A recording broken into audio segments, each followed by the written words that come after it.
Hello, interwebs. So, as I'm sure I don't have to tell any of you out there, tomorrow here in the United States is Election Day. And if you're anything like me, no matter where you are in the world, just looking at and acknowledging that fact fills you with, at the very least, a large amount of anticipation, but also probably a fair amount of dread and not insignificant amount of fear. Fear for what this turning point in history will bring to us, not only over the next few days, the next few weeks, the next few months, the next few years, the next few decades, for not only the United States, but the entire world. That's a lot to hold emotionally right now in our hearts. And I think we're all sort of like sitting here in this feeling of this calm, though to say everything that's going on right now is the calm, but it really does feel like right now we are in this calm before the storm. And with this video, I don't necessarily want to address a lot of the specifics of all the nitty-gritty of what's going on in the election right now. That is definitely something that you can go to a lot of different news organizations to try to parse out the specifics. But I want to address this feeling, this fear and dread and anticipation that all of us are going through right now, because I honestly just need to kind of prepare myself and process it and sort of set an emotional plan for myself going forward into these next few days and weeks. Because otherwise I might just fall into despair. And I want to share with you what I'm planning to do for my own emotion and mental health and readiness to fight and try to stay informed. And hopefully help all of you a little bit in sort of processing everything that is about to come right now. I am going to be very honest here. On this channel, I have tried my best to make this a place of learning and welcomingness, if that's a word, for anyone that wants to learn regardless of their place on the political spectrum. While I have tried really hard to not be apolitical or centrist and be very clear in my political point of view as, someone who is very, very, very on the left side of things, I also want this channel to feel like a place where everyone can come to learn, to maybe push themselves outside of their comfort zones, but also feel like you can feel safe and welcome here, even if you don't necessarily agree with me. Because I want this to be a place where people who we don't necessarily allow to learn about LGBTQ issues, for example, to have that chance to feel like they can come here without judgment. And also just love the joking fact that, LGBTQ issues and leftist issues and politics can be weird and funny and strange sometimes, but we all can kind of learn.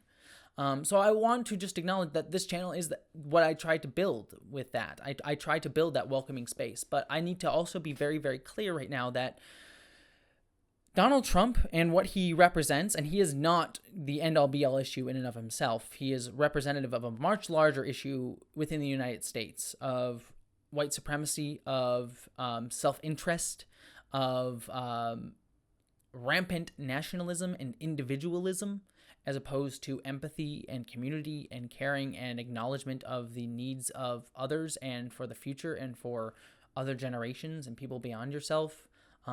Those are just sort of the highlights. And again, there's a lot more specifics that we can kind of delve into there, but I don't think that he is the end all be all. But what he represents and what he would mean if he wins scares the ever-loving crap out of me. And I don't say that to be political, to hate on the right, to hate on, Trump supporters. I say this as a trans person and as someone who I feel would be in very real danger if he gets reelected. Not only just as like my rights being taken away, but my very life. That scares me. It really, really does. This sounds like hyperbole to some, I'm sure, but I very much do believe that if he gets elected, I will not be safe in this country over the next few years. And it would represent to me the values that this country has tried to hold dear to hold on to cling to, of belief in the betterment of man, the betterment of these better ideals that we in fact never have lived up to in this country, but we've always tried to cling to and push for. Him winning, I feel, would represent the acknowledgement by this country that we don't care about those things. We truly don't.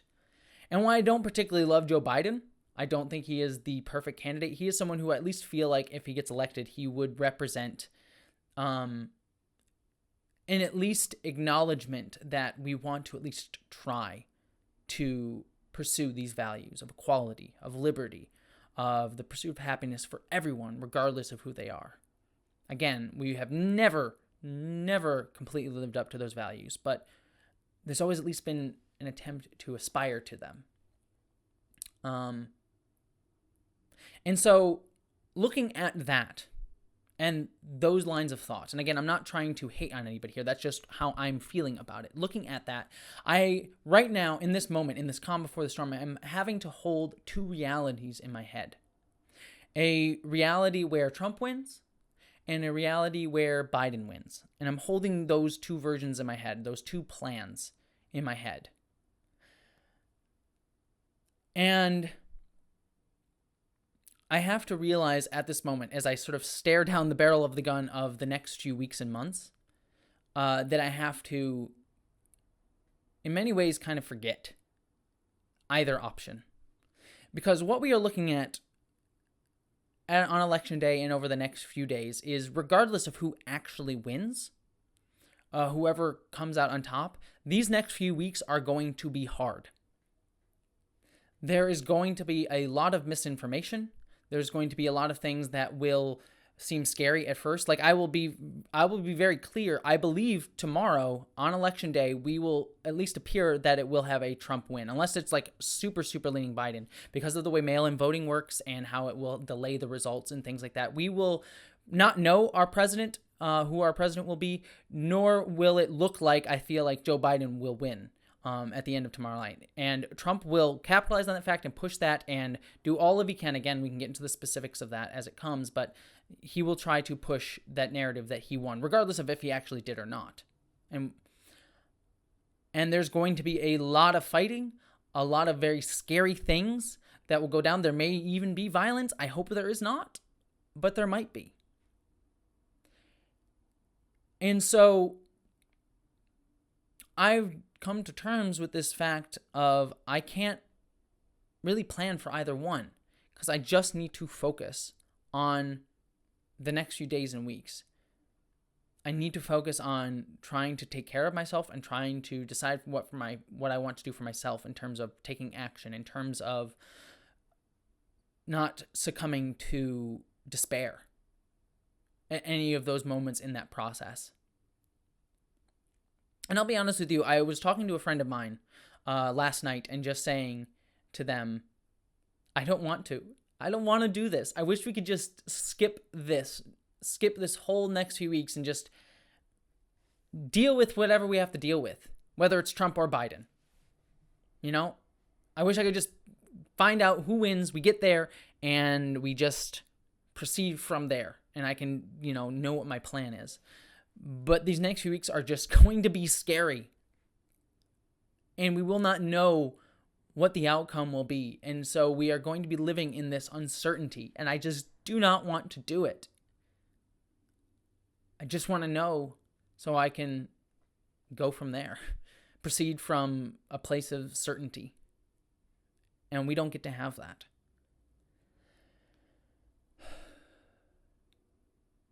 And that's frightening. It's very, very frightening. I don't want to diminish that. I feel it. I'm sure many of you do. This fear, this dread in the air. And so I just want to say this to everybody. We are in this together. No matter what happens, even if you disagree with me, we are in this. We're all going to be feeling it. We're all going to be going through it. And it is valid to feel very, very scared at any point in the next few days and weeks.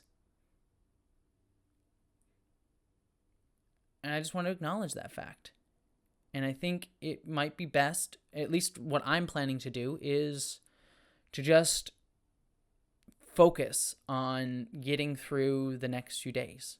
Not think about what I'm going to do on, Inauguration Day, regardless of who gets inaugurated, whether I'm fighting against Trump or fighting against Biden and doing so in different ways. I just want to focus on getting through the next few days. And the way to do that is just acknowledge that it's going to be scary. And we have to kind of put aside these two potential futures in our heart. We can't really prepare for either. We just need to get through, to focus on getting through. And feeling our fear, not trying to ignore our fear, but trying to contain it and not let us control it. And that's kind of what I wanted to focus on and kind of touch upon with this video. And hey, maybe I am just being, overly concerned. Maybe I'm being overly worried, and I hope that's the case. I hope tomorrow, end of the day comes and it's like, yeah, clearly Biden won. We're all good. Or, hell, it might even be less scary to just say it would be terrifying, but it'd be like, oh, well, Trump definitively won. There's no whatever. It's like, all right, well, I can at least go from there and get through. So maybe this is overly concerned, but I feel a very real sense, and I think many of us do, that it's going to be an uncertain next few weeks, and that is perhaps more terrifying than anything that we know for sure. And I just wanted to acknowledge it and try and accept that. So we're all in this together. I'm here with you. We're all going to feel this together. We're all going to get through this together, no matter what happens. So I'm here for you. Okay. Well, that's everything I had to say. So I hope all of you, as always, live long and prosper.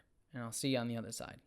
A huge thank you to my amazing patrons who make this channel happen, and an extra special thank you to Miranda Janelle, Ashley Allen Bokikio, Eli Berg-Moss, Ashlyn Solstice, Christina Dalliance, Greg Gillum, Stephen Kleinard, Boyd and Mary Beth Earl, Wellington Marcus, Wayne Twitchell, Buttoneer, Ish the Mad, Munir Amlani, John Steele, Gavin Robinson, William Stewart, Michael Beam, Spock TOS, BBD, Nathan Olson, The Sir Spence, Zach Cody, Bree Beecher, Maeve, Chloe Dollar, Subraxis, Wen Dizzle Bizzle, Tanya Trummer, Gretchen Badger, Dante St. James, Polly Mina, Piston Twisted Garage, Mark the Edge, and Din.